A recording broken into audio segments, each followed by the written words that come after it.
ये दिन था 14 अगस्त 2005 का और वक्त सुबह 9:07 जब हीलियोस की फ्लाइट 522 ने साइप्रस के लार्निका एयरपोर्ट से एथेंस के शहर ग्रीस के लिए उड़ान भरी। जहाज में उस वक्त 115 मुसाफिर और 6 क्रू मेंबर समेत 121 लोग सवार थे। जहाज का कंट्रोल हैंस मर्टन नाम के पायलट के हाथ में था, जिनके पास टोटल 16,900 फ्लाइंग आवर्स का एक्सपीरियंस था। उनके साथ को पायलट के तौर पर मौजूद थे पैम्पोस चारलम्बोस, जो अपनी प्रोफेशनल लाइफ में तकरीबन 7,549 आवर्स तक फ्लाई कर चुके थे। रनवे से टेक ऑफ करने के 5 मिनट बाद यानी 9:12 पर जहाज 12,040 फीट की ऊंचाई पर पहुंच गया। इस हाइट पर अचानक कॉकपिट में एक अलार्म बजने लगता है। जब पायलट्स ने इस अलार्म के बारे में इन्वेस्टिगेट किया तो मालूम हुआ कि ये टेक ऑफ कॉन्फ़िगरेशन वार्निंग का अलार्म था। पायलट्स को ये वाला अलार्म सुनकर हैरत का शदीद झटका इसलिए लगा कि take off configuration warning alarm उस वक्त बजता है जब जहाज अभी ग्राउंडेड होता है, लेकिन 12,000 फीट की बुलंदी पर इस अलार्म का बजना पायलट्स की समझ से बाहर था। चुनाचे उन्होंने फौरी तौर पर एयर ट्रैफिक कंट्रोलर से कांटेक्ट करने का फैसला किया और जिस लम्हे वो अभी एयर ट्रैफिक कंट्रोलर को ये सब बात बता ही रहे थे, उसी दौरान कॉकपिट में मौजूद कई सारे अलार्म एक साथ बजने लगे। जहाज के ये तमाम अलार्म्स इतनी शिद्दत के साथ बज रहे थे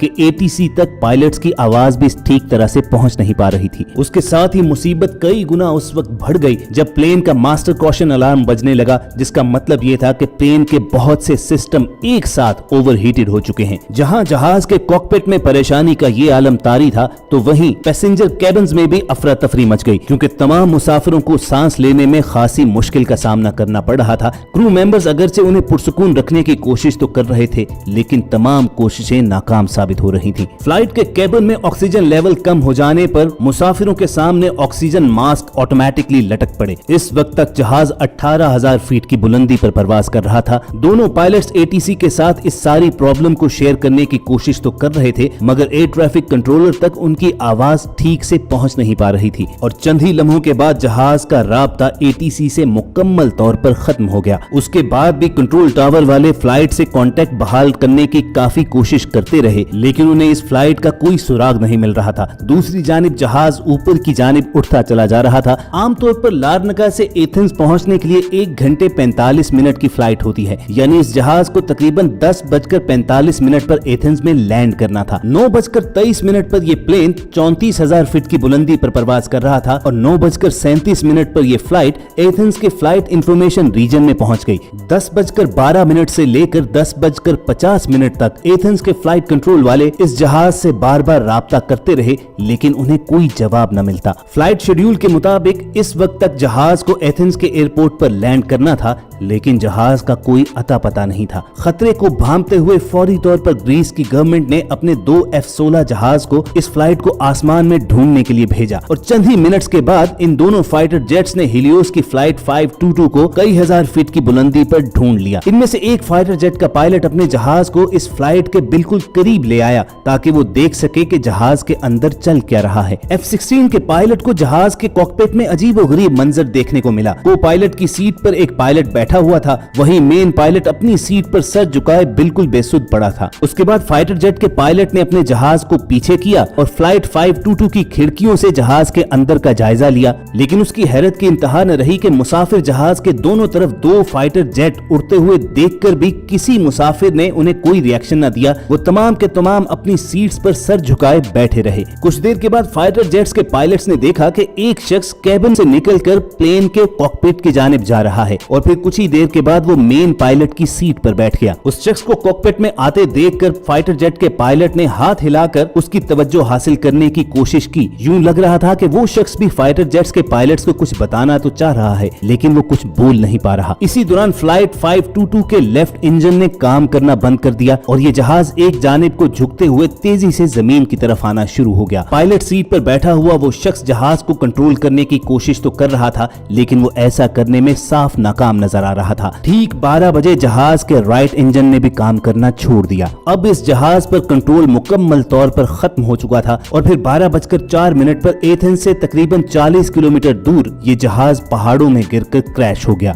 इस हादसे में जहाज में मौजूद 121 लोगों की डेथ हो गई। आप जरा उन फाइटर जेट्स के पायलट्स की हालत चेक कीजिए कि जिनके सामने वो जहाज तबाह होने के लिए जा रहा था और वो सिर्फ एक तमाशाई बनकर उसे देख तो सकते थे, लेकिन उन 121 लोगों को बचाने के लिए कुछ भी नहीं कर सकते थे। उसके बाद फ्लाइट 522 के क्रैश होने की खबर लोगों के साथ शेयर कर दी गई। फौरी तौर पर रेस्क्यू ऑपरेशन लॉन्च किया गया और 121 लोगों की डेड बॉडीज एक एक करके वहां से ढूंढ निकाली गई। लेकिन जब इस अफसोसनाक हादसे की वजह जानने के लिए उन डेड बॉडीज का पोस्टमार्टम किया गया तो हौलनाक इंकशाफात सामने आए। ऑटोप्सी रिपोर्ट में यह बताया गया कि जहाज के पायलट समेत तमाम मुसाफिर भी जहाज क्रैश होने से पहले ही मर चुके थे। अब बड़ा सवाल ये सामने मौजूद था कि जब पायलट समेत तमाम लोग जहाज क्रैश होने से पहले ही मर चुके थे तो ऑलमोस्ट 2 घंटे तक जहाज का कंट्रोल किसके पास रहा। तो व्यूअर्स, कुछ देर पहले हमने एक ऐसे शख्स का जिक्र किया था जो पैसेंजर कैबिन से कॉकपिट में आता है और जहाज को कंट्रोल करता है। ये फ्लाइट अटेंडेंट एंड्रियास प्रोडोमो थे। ये एंड्रियास ही थे कि जिन्होंने जहाज को उस वक्त तक संभाले रखा था और आखिर में एयर ट्रैफिक कंट्रोलर को उन्हीं की आवाज सुनाई दी थी। एंड्रियास ने 5 बार मेडे मेडे कॉल करके उनसे मदद की दरखास्त की थी।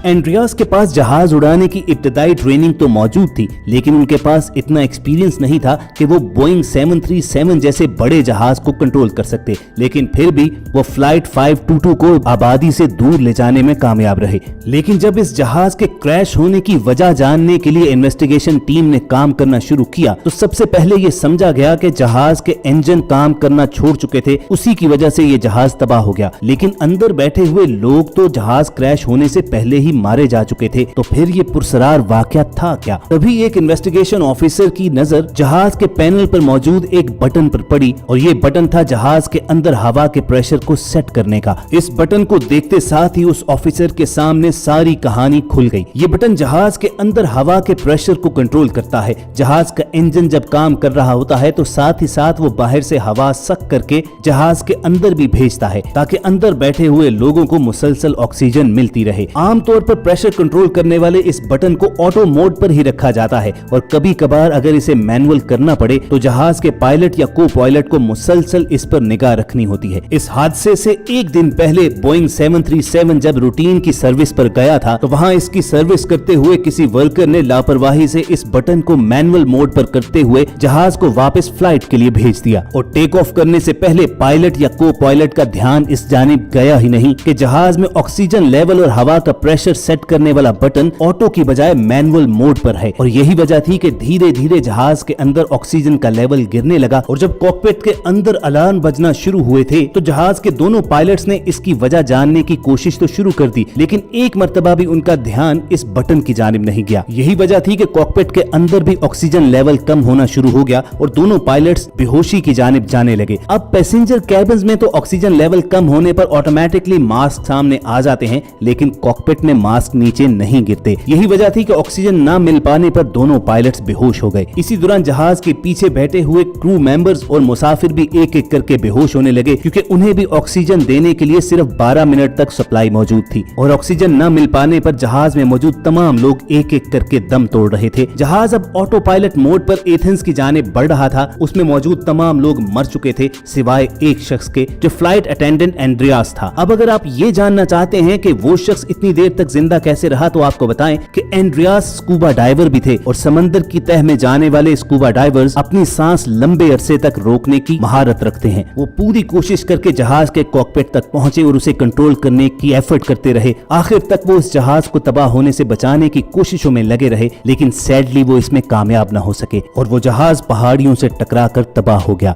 इस प्लेन क्रैश के कई महीने के बाद बिलाखिर इसकी डिटेल रिपोर्ट जारी की गई जिसमें ये बताया गया कि 121 लोगों के मरने की असल वजह सिर्फ वही एक बटन था जो ऑटो मोड की बजाय मैनुअल पर कर दिया गया था। अगरचे उस रिपोर्ट में तो नहीं कहा गया, लेकिन हमारी नजर में इन 121 लोगों की मौत के असल जिम्मेदार इस प्लेन की सर्विस करने वाले वो वर्कर्स थे कि जिन्होंने गफलत के साथ इस बटन का मोड चेंज कर दिया। लेकिन बाज एक्सपर्ट्स की राय में दोनों पायलट्स को भी टेक ऑफ करने से पहले ये देख लेना चाहिए था कि जहाज के तमाम कंट्रोल सिस्टम्स ठीक तरह से काम कर रहे हैं या नहीं। तो कमेंट करके आप जरूर बताइएगा कि आपकी नजर में असल कसूरवार कौन था। क्या इस बोइंग 737 का रूटीन चेकअप करने वाले वो वर्कर्स या जहाज के दोनों पायलट्स जिन्होंने बिना देखे जहाज के साथ उड़ान भर ली, या आपके ख्याल में जहाज के अंदर मौजूद तमाम लोगों की किस्मत में ऐसा होना लिखा था। इसी एक सवाल के साथ आपको छोड़े जाते हैं, आपके जवाबात का हमें इंतजार रहेगा। अगर वॉइस डेली की आज की एपिसोड आपको इंटरेस्टिंग लगी हो तो इसे लाइक करके फेसबुक और व्हाट्सएप के जरिए दूसरे लोगों के साथ शेयर करना मत भूलिए, और ऐसी ही इंटरेस्टिंग वीडियोस फ्यूचर में हासिल करने के लिए आप रेड बटन पर क्लिक करके और बेल आइकॉन को प्रेस करके हमारे सब्सक्राइबर्स बन जाइए। जल्द मिलने की उम्मीद के साथ आपको अलविदा कहेंगे। देखते और सुनते रहिए वॉइस डेली।